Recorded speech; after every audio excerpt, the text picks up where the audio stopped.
Unser übergeordnetes Forschungsziel hier im Haus ist die Erforschung von Störungen der Funktion und Regeneration muskuloskeletaler Gewebe. Natürlich mit dem Ziel, die Grundlagen besser zu verstehen, in die Klinik zu transferieren und letztlich verletzten und erkrankten Patienten helfen zu können. In unserem Institut arbeiten derzeit ungefähr 40 Mitarbeiter. Dazu kommen etwa 20 Studenten und Doktoranden. Wir sind hier im Haus ein sehr interdisziplinäres Team. Es arbeiten hier Biologen, Molekularbiologen, Mediziner, Tiermediziner, Ingenieure, Informatiker und dadurch kommen natürlich sehr viele verschiedene Expertisen zusammen. Und wir haben ein sehr breites Portfolio an Methoden für unsere Forschungsarbeit zur Verfügung.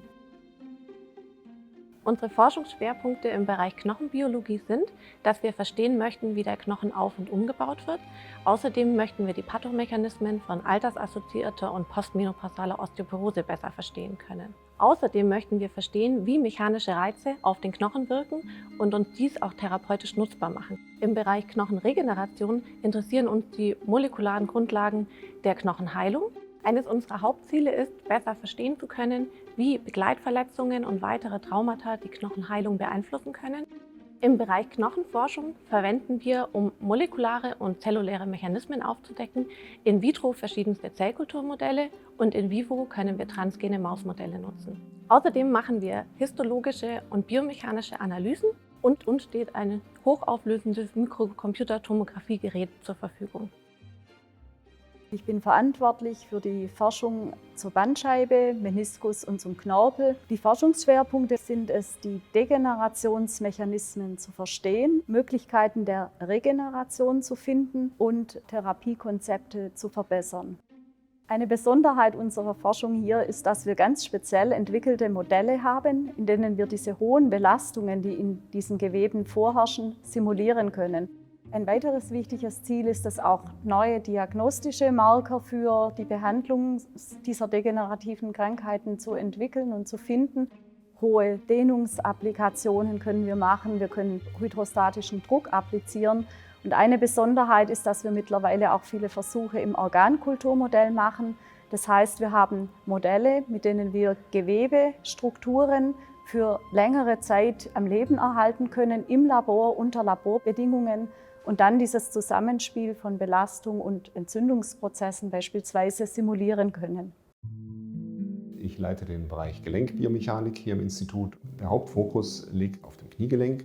Speziell haben wir uns in den letzten Jahren auf den Meniskus gestürzt. Wir haben hier im Institut verschiedene Gelenksimulatoren entwickelt. Einen traditionellen, der mit relativ langsamen Bewegungen funktioniert und geringen Gelenkkräften. Das hat uns aber nicht ausgereicht. Deswegen haben wir in einem großen DFG-Projekt einen neuen Gelenksimulator konstruiert und haben dabei festgestellt, dass unter großen Belastungen und auch schnellen Bewegungen sehr viel höhere Kräfte entstehen. Zusätzlich zu den Gelenksimulatoren können wir Bewegungen analysieren mit speziellen Kamerasystemen. Wir können aber auch Gelenkflächen zum Beispiel biomechanisch abscannen. In Zukunft werden wir uns speziell auch auf die Rehabilitationsforschung stürzen und das können wir eben mit unserem neuen Kniegelenksimulator sehr gut machen. Ich leite die Wirbelsäulenforschung bei uns im Hause.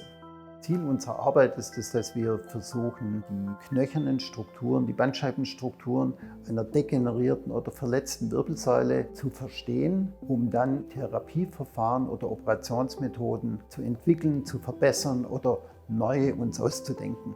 Hierfür haben wir eine ganze Reihe von Belastungs- und Bewegungssimulatoren, um diese dann experimentell mit unseren Finite-Elemente-Methoden zu untersuchen.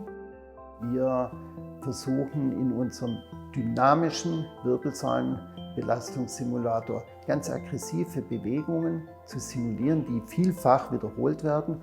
Und wir können damit unter aggressiven Testmethoden Bandscheibenvorfälle erzeugen, wie sie beim Patienten tatsächlich gefunden werden.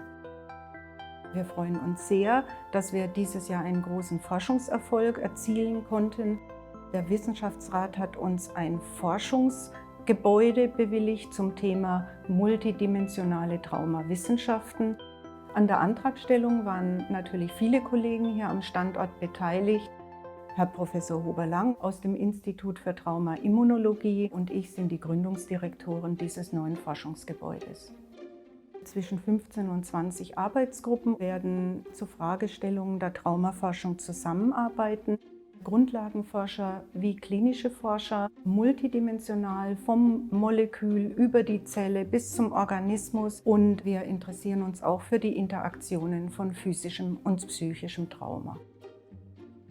Nächstes Jahr feiern wir unser 30-jähriges Bestehen hier am Standort Ulm. Wir freuen uns, dass wir über die vergangenen Jahre gute Forschungsarbeit geleistet haben, und unser Ziel ist es natürlich, das auch in Zukunft zu tun.